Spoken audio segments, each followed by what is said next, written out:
to anyone who owns the original A7C, depending on your intentions to upgrade, or maybe not, you might be very happy or somewhat devastated to hear that there are 2 new A7Cs.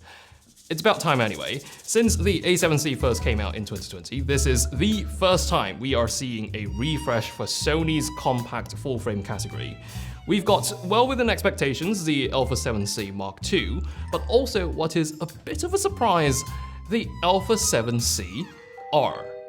The original 7C was, in essence, a compact version of the A7 Mark III, with a few tweaks. Therefore, it only makes sense that the 7C Mark II is, in essence, a compact version of the A7 Mark IV, also with a few tweaks.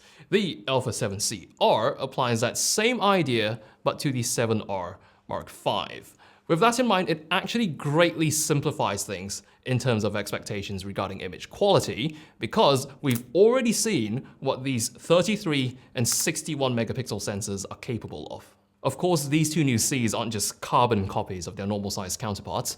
Being newer models, naturally they would show up with a newer, longer list of features, though I would say that the 7CR is much closer to the 7R Mark V in terms of features, because the R Mark V is quite a recent camera itself. The 7C Mark II, though, when compared to the 7 Mark IV, would have a notably more evolved set of features. Features like the AI-powered autofocus we previously saw on the 7R Mark V and the α6700, focus bracketing, user LUT supports for M-LUTs and picture profile LUTs, the more touch-optimized interface, as well as the auto reframe feature. Considering the 7C Mark II will be retailing cheaper than the 7 Mark IV, it's actually pretty amazing value. All these features are, of course, also present on the 7CR, although one feature that's exclusive to the 7CR is pixel shift multi-shooting. That you won't find on the 7C Mark II. Still though, the main appeal of the A7C line is the more compact hardware. Both the 7C Mark II and the 7CR have identical physicals, so operation-wise, there's no difference between these 2 variants. They're still very much similar to the original A7C's hardware design, but they've added bits to it for the better.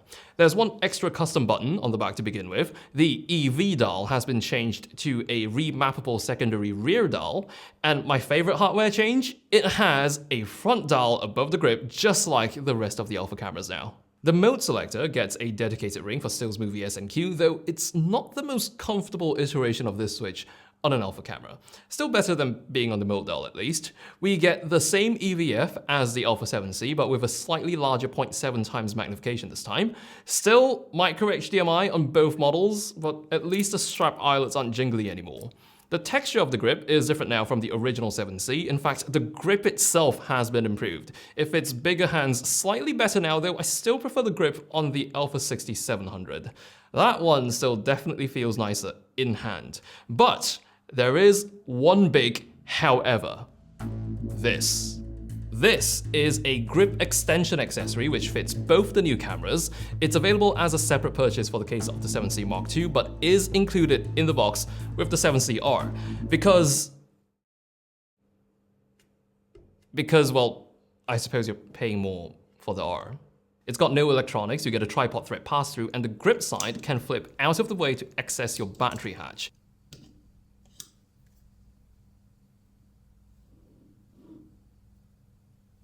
With larger lenses, this does make the otherwise small camera easier to handle, but one operation quirk I still find myself having to adapt to on the 7Cs is the lack of a multi-controller joystick. So when I want to reposition my AF points when shooting through the EVF, for example, I'd still resort to using alternatives like using the screen as a touch panel. The IBIS on the 7C2 is stepped up quite a bit from the original 7C. It's now 7 stops of stabilization, up from 5 stops. That's even better than the 7 Mark IV's 5.5 stops.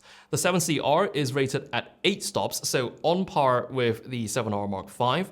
Continuous shooting speeds are 10 frames per second for the 7C2 and 8 frames per second for the 7CR, though the maximum mechanical shutter speed is still 1/4000 on both these cameras. Now, the video capabilities on the 7C Mark II practically mirror the 7 Mark IV, so 4K up to 30p super sampled from the entire sensor's 7K readout, with 60p being available with a Super 35 crop. It's a slightly different case, however, with the 7CR, because unlike the 7R Mark V, the 7CR does not do 8K video. It maxes out at 4K 60p.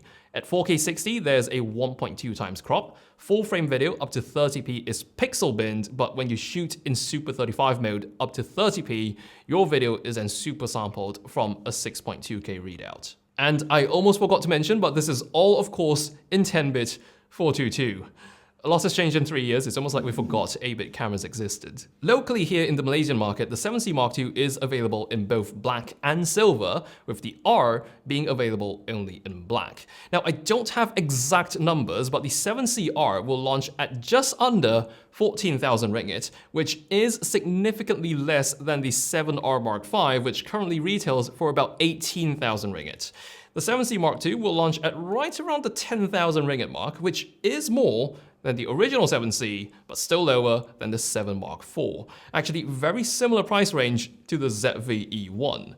All things considered, both these models are massive upgrades from the good old 7C, but this round you can have your trusty all-rounded hybrid, or, in exactly the same footprint, a 61 megapixel resolution beast, which wouldn't even look out of place on a cafe table.